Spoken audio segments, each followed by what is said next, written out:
नमस्कार मेरे प्यारे विद्यार्थियों, आप सभी का एक बार पुनः स्वागत करते हैं आपके अपने YouTube प्लेटफॉर्म संध्या कंप्यूटर क्लासेज पर। देखिए, आप सभी को विदित है कि 22 दिसंबर को आपका मुख्य जो एग्ज़ाम आयोजित होने वाला है और आज हम मॉडल पेपर सीरीज़ के अंदर आपके समक्ष पेश कर रहे हैं 6 नंबर क्लास। देखिए, आप सभी को विदित है कि महत्वपूर्ण 35 क्वेश्चंस हम रोज़ाना मॉडल पेपर के अंदर करवाते हैं और एक शाम को आने वाली लाइव क्लासेस जो काफ़ी बेहतरीन होती हैं और उसके अंदर काफ़ी महत्वपूर्ण क्वेश्चंस का बिटारा होता है। तो आप सभी से रिक्वेस्ट है कि आप इस पहली बार चैनल पर विजिट कर रहे हैं तो चैनल को अवश्य सब्सक्राइब कीजिएगा। पहला क्वेश्चंस आप सभी की स्क्रीन के समक्ष है। देखिए, पहले क्वेश्चंस के अंदर क्या पूछा जा रहा है, आप सभी को उचित आंसर देना है। अगर आपको नहीं आ रहा है क्वेश्चंस तो आप क्वेश्चंस को थोड़ा ध्यानपूर्वक देखेंगे। एक्सेल 2010 में बड़े वर्कशीट को स्क्रॉल करते करते समय दृश्य में रखने की पंक्ति और कॉलम को फ्रीज करने के लिए कौन सा फीचर्स प्रयुक्त होता है। देखो, आपको याद रखना है कि अगर आप चाहते हैं कि किसी भी सेल जो आप कह सकते हैं कॉलम और जो पंक्ति होती हैं रो होती है उसको आप एक जगह पे आप फ्रीज करना चाहते हैं तो इसके लिए आपका उचित विकल्प होता है भी फ्रीज पेंस कमांड, है ना। कौन सा हो जाएगा? Option number A, freeze panes command के द्वारा ये कार्य पूरा किया जा सकता है। नेक्स्ट आगे वाले क्वेश्चंस की बात कर लेते हैं। क्वेश्चन नंबर 2 आप सभी की स्क्रीन के समक्ष है। एक्सेल 2010 में एक नंबर सीरीज को जोड़ने के लिए कौन सा फंक्शन प्रयुक्त होता है। अगर आप चाहते हैं कि एक्सेल में आपको एक नंबर दिए हैं, उस सीरीज को आप जोड़ना चाहते हैं तो जोड़ने का जो फॉर्मूला होता है उनको संख्याओं को जोड़ना है तो आप बराबर सम का उपयोग करेंगे, क्योंकि काउंट का मतलब होता है जस्ट एक गणना करना, कितने नंबर है उसकी कैलकुलेशन नहीं करना, उसको ओनली फॉर काउंटिंग करना। मैक्सिमम का मतलब बड़ी वैल्यू निकालना और मिनिमम का मतलब होता है सबसे छोटी वैल्यू निकालना। तो यहाँ पे जोड़ने की बात हो जाए तो आप बोल देना सम के द्वारा ये कार्य किया जा सकता है। आगे वाले क्वेश्चंस की बात कर लेते हैं। क्वेश्चंस नंबर आपकी स्क्रीन के समक्ष हैं। पावर पॉइंट 2010 में किस रिबन टैब में टेक्स्ट, छवियों और वीडियो को स्लाइड में डालने के लिए कमांड्स होते हैं। देखिए, पावर पॉइंट के अंदर आप काम कर रहे हैं और आप चाहते हैं कि मुझे कुछ टेक्स्ट हैं, कुछ वीडियोज हैं, कुछ इमेज हैं, उनको आप अपनी स्लाइड के अंदर डालना चाहते हैं तो ये जो विकल्प जो आपके समक्ष दे रखा है ये किस में होते हैं तो आप बोल देना ये जो कार्य होते हैं वो इंसर्ट टैब के अंदर जाके किया जा सकता है। तो यहां से ऑप्शन बी इस क्वेश्चन का करेक्ट आंसर हो जाएगा। नेक्स्ट आगे वाला क्वेश्चंस आप सभी की स्क्रीन के समक्ष है और काफी महत्वपूर्ण क्वेश्चंस कह सकते हैं। ये क्वेश्चंस एग्जाम में पहले भी कई बार पूछा जा चुका है। पावर पॉइंट 2010 में स्लाइड शॉर्टर रिव्यू का उद्देश्य क्या है? भाई ये रिव्यू नहीं, ये व्यू है ना, slide shorter view. Slide shorter view का उद्देश्य क्या है? स्लाइड शॉर्टर व्यू, तो देखो पावर पॉइंट में एक स्लाइड को देखने का तरीका है, लेकिन इसमें क्या होता है जो स्लाइड होती है उन स्लाइड को छोटे छोटे इमेज के रूप में देखा जा सकता है। जस्ट आप कह सकते हैं यूट्यूब थंबनेल की तरह भी दिखता है।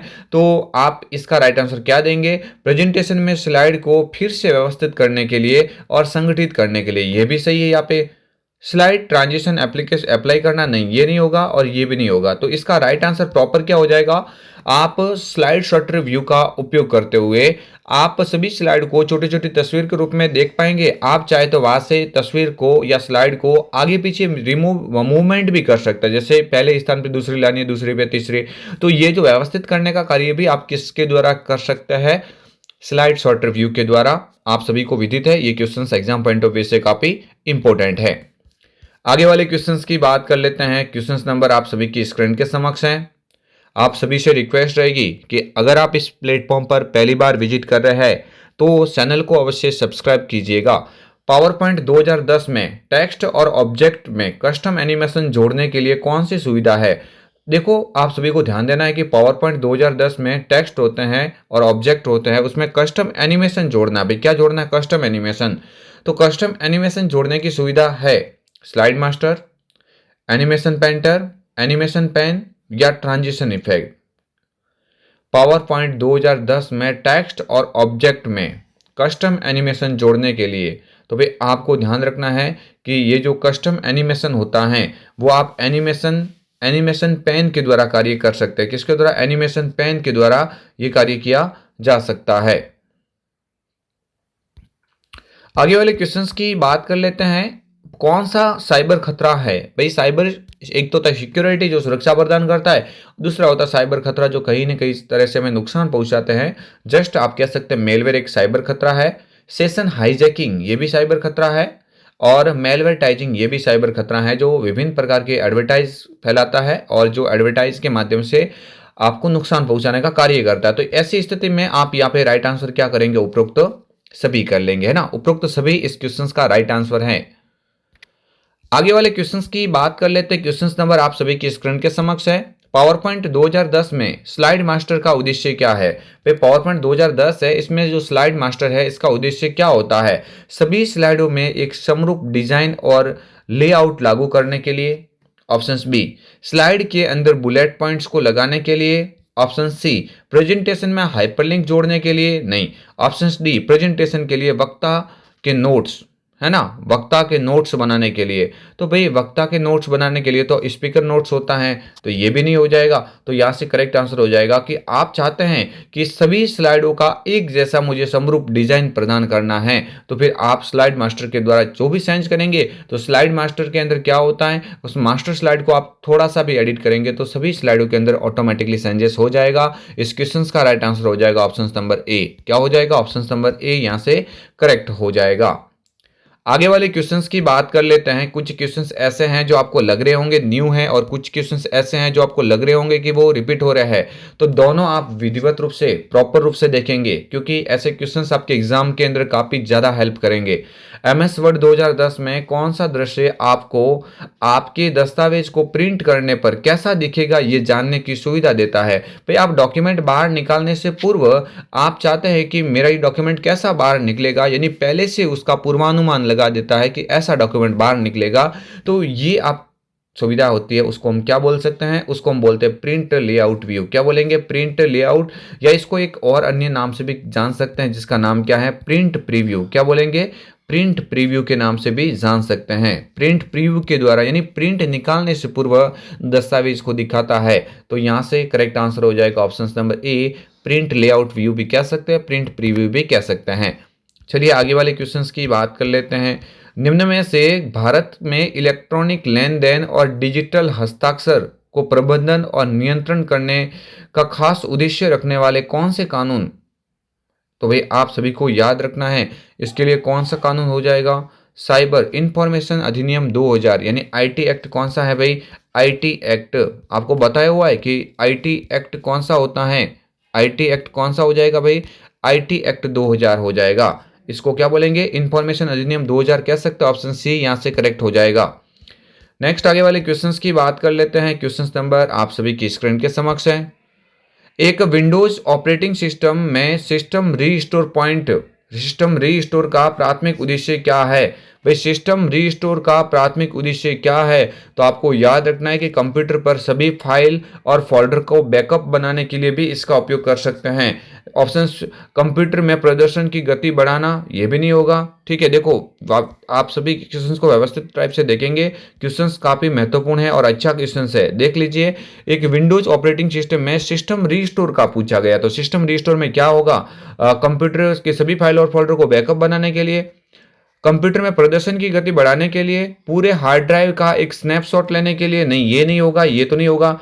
ऑप्शन डी, समस्या या त्रुटि की स्थिति से पूर्व की स्थिति में वापस बना लाने के लिए एक तरीका प्रदान करता। बिल्कुल, यहाँ से डी वाला करेक्ट आंसर हो जाएगा, बाकी तीनों ऊपर वाले गलत हो जाएंगे। यानी कंप्यूटर खराब या क्रैश होने की स्थिति में अगर आप डेटा को पुनः प्राप्त करना चाहते हैं तो आप सिस्टम रीस्टोर पॉइंट का उपयोग कर सकते हैं। ओके, आगे वाले क्वेश्चंस की बात कर लेते हैं। क्वेश्चंस नंबर आप सभी की स्क्रीन के समक्ष है। HTTP का वेब पते के संदर्भ में क्या अर्थ है? भाई HTTP तो HTTP का पूरा नाम होता है हाइपर टेक्स्ट ट्रांसफर प्रोटोकॉल। क्या हो जाएगा? Hyper text transfer protocol. Option A यहां से करेक्ट हो जाएगा। नेक्स्ट आगे वाले क्वेश्चंस की बात कर लेते हैं। वेब ब्राउज करने के लिए किस प्रकार के सॉफ्टवेयर का उपयोग कर सकते हैं? तो वेब को ब्राउज करना चाहते हैं तो वेब ब्राउजर का उपयोग करेंगे, जस्ट लाइक जैसे गूगल क्रोम, है ना, जस्ट लाइक जैसे गूगल क्रोम एक वेब ब्राउजर है। गूगल क्रोम क्या है, तो एक वेब ब्राउजर है। मोजिला फायरफॉक्स, ओपेरा मिनी, है ना, UC browser, internet explorer, Microsoft Edge इत्यादि, ये सब क्या होते हैं, तो आप बोलेंगे वेब ब्राउजर के उदाहरण होते हैं। Google, Yahoo, Bing, AltaVista, DuckDuckGo, ये सब क्या होते हैं, तो ये क्या हो जाएंगे भाई, ये सारे के सारे क्या होते हैं, सर्च इंजन होते हैं। चलिए आगे वाले क्वेश्चंस की बात कर लेते हैं। एमएस एक्सेल 2010 में किस शॉर्टकट कुंजी का उपयोग एक्सेल में वर्कबुक सहेजने के लिए किया जाता है? वर्कबुक सहेजना, सहेजना यानी आप कह सकते हैं वर्कबुक को सेव करना, है ना, सहेजना यानी सेव करना, तो यहां से करेक्ट आंसर हो जाएगा सेव। देखो क्वेश्चंस नॉर्मल है, जैसे सेव की शॉर्टकट की पूछे तो हर एक को समझ में आ जाएगा। क्वेश्चंस को कितना घुमाया गया है, ये पिछली बार जो क्वेश्चंस के पेपर बने थे उनके अंदर से ये सारे क्वेश्चंस लिए मैंने, है ना। एमएस एक्सेल 2010 में किस शॉर्टकट कुंजी का उपयोग एक्सेल में वर्कबुक को सहेजने के लिए किया जाता है? तो आप सहेजने को इस साइड में देखेंगे तो इंग्लिश में आपको सेव मिलेगा, तो कुछ एक क्वेश्चंस आपको इंग्लिश में पढ़ने से आसानी से समझ में आ जाएंगे। जस्ट आप कह सकते हैं कंट्रोल एस इसका राइट आंसर हो जाएगा। अब बढ़ते हैं आगे वाले क्वेश्चंस की ओर। भारत में पैन कार्ड का मुख्य उद्देश्य क्या है? भाई भारत में पैन कार्ड का क्या प्रमुख उद्देश्य है? पैन का पूरा नाम होता है परमानेंट अकाउंट नंबर। तो निवासी के प्रमाण के रूप में सेवा करना, सरकारी स्वास्थ्य का लाभ उठाने के लिए, पासपोर्ट आवेदन के लिए, या टैक्स के उद्देश्य के लिए आय और वित्तीय लेन देन का परिवर्तन करना। बिल्कुल ऑप्शन डी बिल्कुल सही मिलान खा रहा है ना, तो ये क्वेश्चंस तो सभी के राइट होना चाहिए। ऑप्शन डी यहां से करेक्ट आंसर हो जाएगा। आगे वाले क्वेश्चंस की बात कर लेते हैं। एक्सेल 2010 में किसी सेल में कॉपी किए गए टेक्स्ट या कट किए हुए सेल को पेस्ट करने के लिए किस शॉर्टकट की, देखो भाई क्वेश्चंस कितना घुमाया गया, नॉर्मली नहीं पूछा, सीधा इसका कहने का मतलब ये पूछा जा रहा है कि पेस्ट की शॉर्टकट की बताइए, लेकिन क्वेश्चंस इतना बड़ा कर दिया। ये मेरे क्वेश्चंस इस तरह के बनाने का उद्देश्य यही है कि आप किसी भी तरह का कोई क्वेश्चंस आ जाता है तो आप वहां पे कंफ्यूज नहीं हो, जो होने होंगे अभी भी हो जाएंगे, लेकिन मेन एग्जाम के वक्त आप पूरी तरह से ट्रेंड हो जाएंगे। आप इस प्लेटफॉर्म के साथ में जुड़े हैं, निश्चिंत रहिए, काफी अच्छे परसेंटेज बनेंगे। ठीक है, इसका राइट आंसर हो जाएगा कंट्रोल के साथ में वी हो जाएगा। क्या हो जाएगा, यानी कट किया हुआ हो या कॉपी किया हो, आखिर में पेस्ट करने के लिए कंट्रोल वी का उपयोग करना ही पड़ेगा। आगे वाले क्वेश्चंस की बात कर लेते हैं। क्वेश्चंस नंबर आपकी स्क्रीन के समक्ष है और क्वेश्चंस के अंदर पूछा गया है एमएस एक्सेल 2010 में सेल पते का सही उदाहरण है। भाई सेल पता का आप मैं बोल देता हूं कि हमेशा पहले कॉलम का नाम आता है, कॉलम जैसे ए बी सी डी इस तरह से, और उसके बाद में रो आती है जैसे 1 2 3 4। कॉलम की संख्या पूछे आपको एक्सेल में, भाई किसकी संख्या पूछे, कॉलम की, तो कॉलम कितने होते हैं, तो आप बोल देना 16,300 है ना, 16,384 होते हैं। जबकि रो पूछे आपको कितनी रो, तो आप बोल देना 10,48,576, 10,48,576 ये टोटल रोज होती है एक सीट के अंदर, जबकि रो तो नंबर में दिखती है और कॉलम हमेशा अल्फाबेट में दिखता है। सबसे अंतिम कॉलम पूछे तो एक्सेप्ट डी होता है, तो यहां से क्या हो जाएगा, देखो इसमें देखो ये नंबर पहले आ गए तो ये तो नहीं होगा, इसमें देखो अल्फाबेट आ गया और पीछे ये देखो नंबर आ गया, तो इसका मतलब ये राइट आंसर यही होगा, ए बी 145, ए बी 145, क्योंकि ए बी एक कॉलम हो जाएगा और रो हो जाएगी 145 नंबर की। तो ये तो है, लेकिन बीच में आगे वापस आए ये तो गलत हो जाएगा, तीनों गलत है। ऑप्शन बी यहां से करेक्ट हो जाएगा। ऑप्शन बी वाला विकल्प जिसने भी यहां पे दिया है उसका राइट आंसर हो जाएगा। आगे वाला क्वेश्चन है Google drive, Microsoft one drive और ड्रॉप बॉक्स किसके उदाहरण हैं? भाई अच्छा क्वेश्चन है, ये सारे के सारे क्लाउड स्टोरेज प्लेटफॉर्म के उदाहरण हैं। इसे ऑनलाइन स्टोरेज के रूप में भी जाना जाता है। ऑप्शन डी यहां से बिल्कुल करेक्ट हो जाएगा, क्लाउड स्टोरेज प्लेटफॉर्म है ना, Google drive, Microsoft one drive और ड्रॉप बॉक्स। आगे वाले क्वेश्चंस की बात कर लेते हैं। भारत में रुपे कार्ड की शुरुआत किस संगठन ने की थी? तो भारत में रुपे कार्ड की शुरुआत है ना, रुपे कार्ड की शुरुआत किसके द्वारा की गई? एनपीसीआई के द्वारा, national payment corporation of India, है ना, national payment corporation of India. Option number B यहां से करेक्ट हो जाएगा। आगे वाले क्वेश्चंस की बात कर लेते हैं। कौन सी सोशल नेटवर्किंग साइट को उसके पोस्ट और अक्सर सीमा और हैशटैग का उपयोग करने के लिए जाना जाता है? भाई पोस्ट आ गया, हैशटैग आ गया, बात होगी ना ट्विटर की, किसकी बात हो रही है?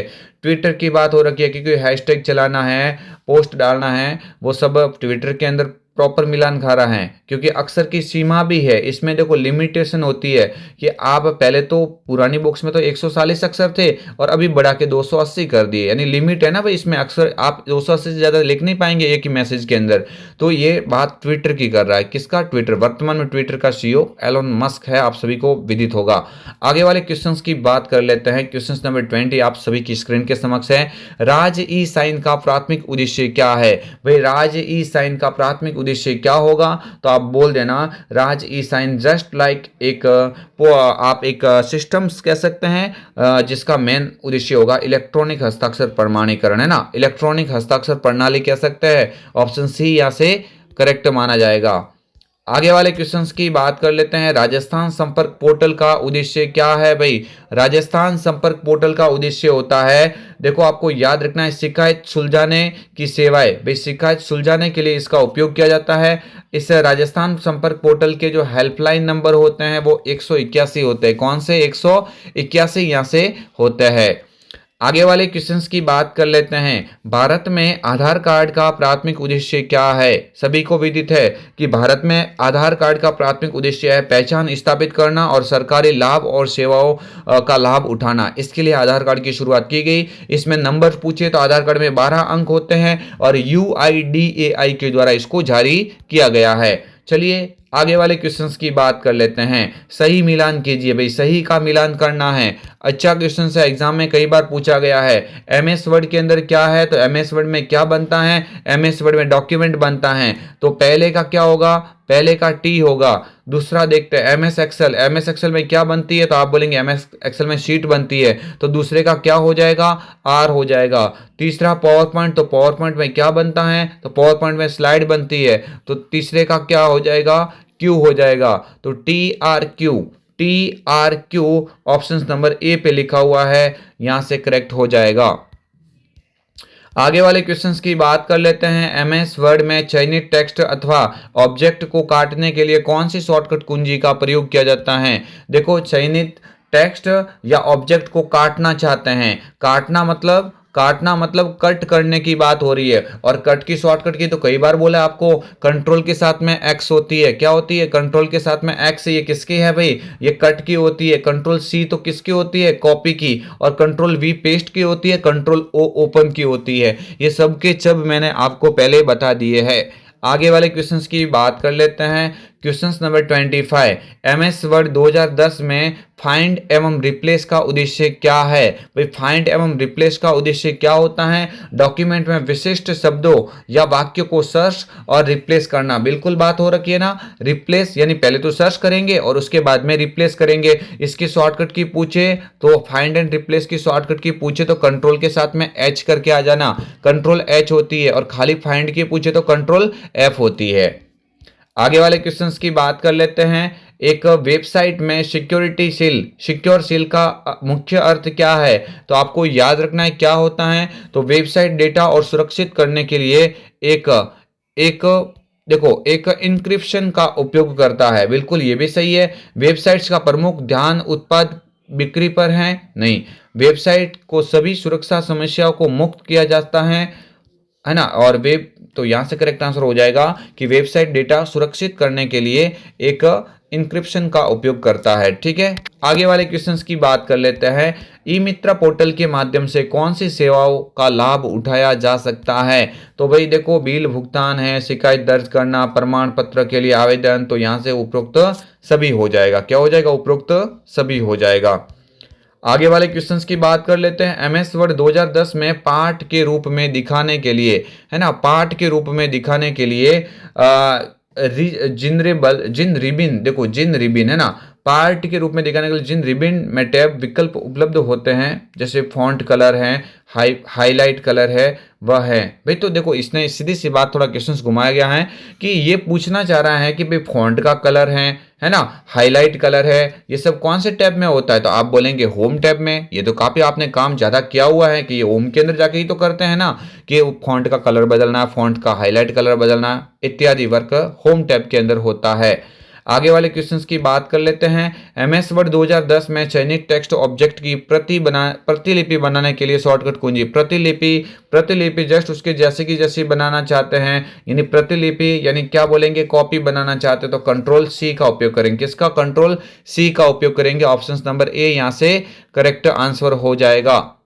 आगे वाले क्वेश्चंस की बात कर लेते हैं। एमएस वर्ड 2010 में save as dialog box open करने के लिए कौन से शॉर्टकट कुंजी का उपयोग किया जाता है? भाई सेव एज की शॉर्टकट की क्या होगी? सेव एज की शॉर्टकट की पूछी है तो सेव एज की तो F12 होती है। सेव एज की क्या हो जाएगी भाई? F12 हो जाएगी। कहाँ गए F12? हाँ बिल्कुल, ऑप्शन डी के ऊपर लिखा हुआ है। ये किसकी हो जाएगी? सेव एज की हो जाएगी। क्या हो जाएगी? सेव एज की हो जाएगी। कंट्रोल एस खाली सेव की होती है, ठीक है। और कंट्रोल ओ किसकी होती है? ओपन की होती है, ठीक है। और कंट्रोल ए होती है सिलेक्ट ऑल की, है ना। आगे वाले क्वेश्चंस की बात कर लेते हैं। 31 एमएस वर्ड 2010 में आखिरी क्रिया को वापस लेने की शॉर्टकट कुंजी। आखिरी क्रिया जो आपने बदलाव के अंतिम परिवर्तन को वापस लाना है, कंट्रोल जेड का उपयोग करेंगे। किसकी शॉर्टकट की है? अंडू की। किसकी है भाई? अंडू की शॉर्टकट की है ना, अंडू की शॉर्टकट की होती है। चलिए, ये कंट्रोल डब्ल्यू पूछे तो क्लोज की होती है। किसकी होती है? क्लोज की होती है, ठीक है। कंट्रोल एम पूछे तो एमएस पावर पॉइंट में न्यू स्लाइड की होती है। कंट्रोल वाई होती है। कंट्रोल वाई किसकी होती है? रेडू की। कंट्रोल वाई किसकी होती है? रेडू की होती है, ठीक है। आगे वाले क्वेश्चंस की बात कर लेते हैं। एमएस एक्सेल 2010 में एक्सेल वर्कबुक के लिए फाइल एक्सटेंशन क्या है? भाई एक्सेल का पूछा है तो एक्सेल का क्या होता है? एक्सेल का होता है .xlsx, है ना। ये किसका होता है भाई? ये हो जाएगा एक्सेल का। PPTX किसका हो जाएगा? ये हो जाएगा पावर पॉइंट का। किसका हो जाएगा? पावर पॉइंट का हो जाएगा। RTF किसका हो जाएगा? वर्ड पेड का। किसका हो जाएगा? RTF वर्ड पेड का होता है। .docx किसका होता है? MS वर्ड का। किसका होता है? चारों कुछ चारों मैंने बता दिया भाई। एक्सेल पूछे तो एक्सेल एक्सएक्स, पावर पॉइंट पूछे तो PPTX, वर्ड पेड पूछे तो RTF, MS वर्ड पूछे तो .docx। ये सभी के मैंने आपको एक्सटेंशन नेम बता दिए हैं जो फाइल की पहचान करता है। आगे वाले क्वेश्चंस की बात कर लेते हैं। MS एक्सेल 2010 में सेल, पंक्ति और कॉलम के स्वरूप को स्वरूपित करने के लिए आदेश देने के लिए कौन सा रिबन टैब होता है? क्या बोला भाई इसने? जैसे कॉलम के अंदर स्वरूप को स्वरूपित करने के लिए आदेश किस टैब में होता है? स्वरूपित करना, है ना भाई। स्वरूपित करना मतलब ये काम किस में हो जाएगा, है ना। स्वरूपित करना, है ना। किसकी बात हो रही? स्वरूपित करना। एमएस एक्सेल 2010 में सेल के अंदर जो पंक्ति और कॉलम के स्वरूपन को स्वरूपित करना, है ना। तो हाँ, एडिट करना भाई, ये सारा काम होम के अंदर ही होगा। किसमें होगा? होम के अंदर होगा, ठीक है। होम के अंदर हो जाएगा। ऑप्शन ए या से इसका राइट आंसर हो जाएगा। यानी ये कहना चाह रहा है कि जो कॉलम है, रो है, उसको एडिट करना चाहते तो रो कॉलम को या पंक्ति को एडिट करना है तो आप होम टैब के अंदर जा सकते हैं। आगे वाले क्वेश्चंस की बात कर लेते हैं। पावर पॉइंट 2010 में प्रेजेंटेशन की डिफॉल्ट फाइल एक्सटेंशन क्या? अभी तो बोला था मैंने, तुरंत आगे बता दिया, देखो वापस आ गया ना। वो क्वेश्चंस मैंने बता दिया, यहाँ पे क्वेश्चंस वापस बन गया। तो पावर पॉइंट की क्या होती है भाई? PPTX होती है ना। पावर पॉइंट का क्या हो जाएगा? PPT। अभी बोला DOCX, MS word, PDF portable document format, है ना। XLSX ये किसका हो जाएगा? एक्सेल का हो जाएगा। बार बार कोई आपको बताने की आवश्यकता नहीं है, मैंने पहले ऑलरेडी इस क्वेश्चन को सॉल्व आउट करवा दिया है। और इस टॉपिक का सबसे लास्ट क्वेश्चन, आई होप आप सभी को छुट्टियों में ये 35 क्वेश्चंस करवा दिए हैं और समझ में भी आए होंगे। आप इस चैनल के साथ में जुड़े रहना अंतिम समय तक। मैं दावा करता हूँ अच्छे मार्क्स के साथ में आप उत्तीर्ण करेंगे एग्जाम को, ठीक है। एक्सेल 2010 में एक सीरीज की वैल्यू को ऑटो भरना चाहते। ऑटो भरना यानी ऑटो फिल। क्या? ऑटो फिल की बात कर रहा है। ऑटो फिल की शॉर्टकट की पूछे तो आप क्या बोलेंगे भाई? Auto fill. ऑटो फिल की शॉर्टकट की क्या होती है? जल्दी से यहाँ पे एक्सेल 2010 में एक सीरीज की वैल्यूज को ऑटो फिल करने के लिए शॉर्टकट की कौन सी है? तो ऑटो फिल की देखो, कंट्रोल सी होगी क्या? नहीं। कंट्रोल ए होगी क्या? नहीं। कंट्रोल वी, कंट्रोल आर होती है। कौन सी होती है? कंट्रोल आर ऑटो फिल के रूप में काम में ली जा सकती है। तो ये आपके समक्ष थे महत्वपूर्ण 35 क्वेश्चंस। आप कमेंट बॉक्स में अवश्य बताइए आज का ये पेपर आपको कैसा लगा। और काफी सारे मैंने नए क्वेश्चंस लिए हैं, है ना। कुछ एक क्वेश्चंस रिपीट होंगे 2-3, बाकी सेम टू सेम पूरे नए क्वेश्चंस हैं जो आपके पिछली बार एग्जाम में पूछे गए हैं। अपना स्कोर कार्ड, अपना स्कोर जो भी है 35 में से अवश्य शेयर करें और चैनल के ऊपर हमेशा जुड़े रहिए। आपको काफी बेहतरीन फायदा मिलने वाला है। चलिए मिलते हैं एक और अन्य वीडियो के साथ में, तब तक के लिए जय हिंद, वंदे मातरम, जय भारत।